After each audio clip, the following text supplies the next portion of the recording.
Chers camarades, je vous apporte le salut fraternel du syndicat EFO-Média, qui regroupe l'ensemble des salariés des médias, journalistes, techniciens, personnel administratif, salariés précaires, pigistes ou intermittents du spectacle, des entreprises de médias privées ou publiques. Nous en profitons pour saluer tous les journalistes aujourd'hui qui couvrent l'événement, ainsi que tous les techniciens qui assurent la retransmission de notre congrès. Chers camarades, nous revenons de loin et nous voulons exprimer ici, au nom de EFO-Média, notre extrême gratitude à la Confédération qui nous a permis de développer cette nouvelle structure qu'est EFO-Média. Nous avons entendu hier, dans son discours, les félicitations de notre secrétaire général. Nous mesurons l'importance de ces paroles dans un congrès confédéral. Ce que nous avons fait est à la portée de tous. Réunir. Aujourd'hui, EFO-Média réunit les sections EFO de France Télévisions, TF1, Radio France, RTL, Europe 1, INA, M6, France 24, TV5. Hier, Jean-Claude, tu as dit que nous étions 33 sections. Depuis hier, nous sommes 34, puisque les salariés de la chaîne russe Russia Today en France viennent de nous rejoindre. EFO était déjà sur le dos de Macron, désormais nous serons aussi sur le dos de Poutine, EFO syndicat international. Dites-vous qu'aujourd'hui, quand vous regardez la télévision ou que vous écoutez la radio, il y a une chance sur 4 pour que la personne que vous entendez ou que vous écoutez soit un camarade EFO.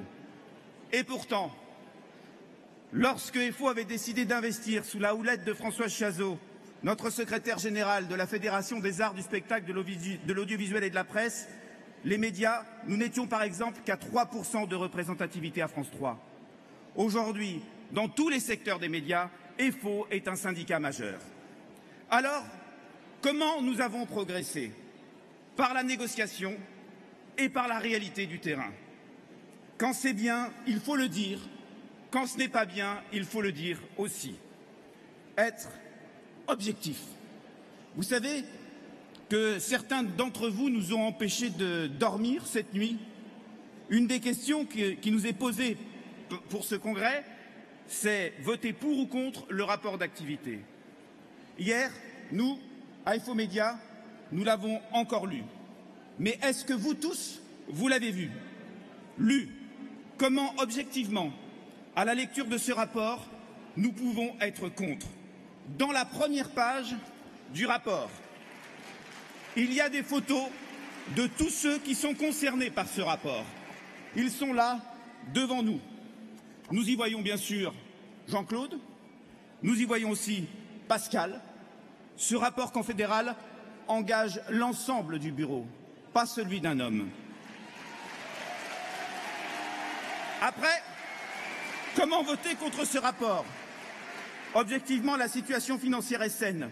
Les cotisations sont en hausse. Qui n'est pas pour la défense des droits fondamentaux, les valeurs républicaines, la protection des travailleurs?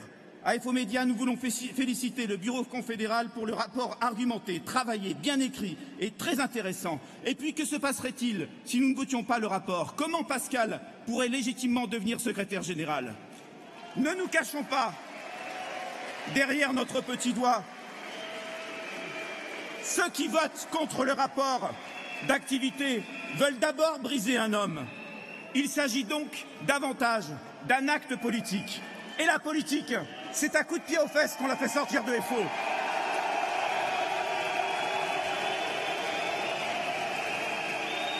Nous regrettons la mauvaise image de EFO véhiculée par certains d'entre nous, ici, sur cette estrade, ou dehors sur les réseaux sociaux. C'est irresponsable. Ici, il n'y a pas de trotskistes, il n'y a pas d'anarcho-syndicalistes, il n'y a pas de type de droite ou de gauche. Il n'y a que des camarades EFO unis, des camarades pour qui EFO-Média donnerait tout. Car je vous le dis, nous vous le disons, celui qui n'accepte pas la rupture avec l'ordre établi, celui qui n'accepte pas la solidarité, la volonté d'aider son camarade, celui qui ne veut pas protéger ou qui n'a pas de compassion, celui qui n'organise pas la défense des travailleurs et des travailleuses, celui qui ne veut pas œuvrer pour un monde meilleur, dans les valeurs de la République, celui-là, mes camarades, ne peut pas être un adhérent de Force ouvrière.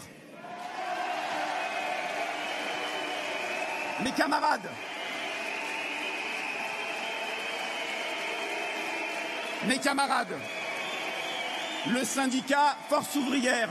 Tu peux conclure, camarade. Le syndicat Force ouvrière a encore de beaux jours devant lui. Partout, les travailleurs sont attaqués par des politiques qui nous fragilisent. Déréglementation, déstructuration, tout est fait pour nous fragiliser et fragiliser les salaires. Force ouvrière, c'est tout. Force ouvrière, c'est la vie. Nous sommes Force ouvrière. Nous voterons le rapport d'activité. Merci encore.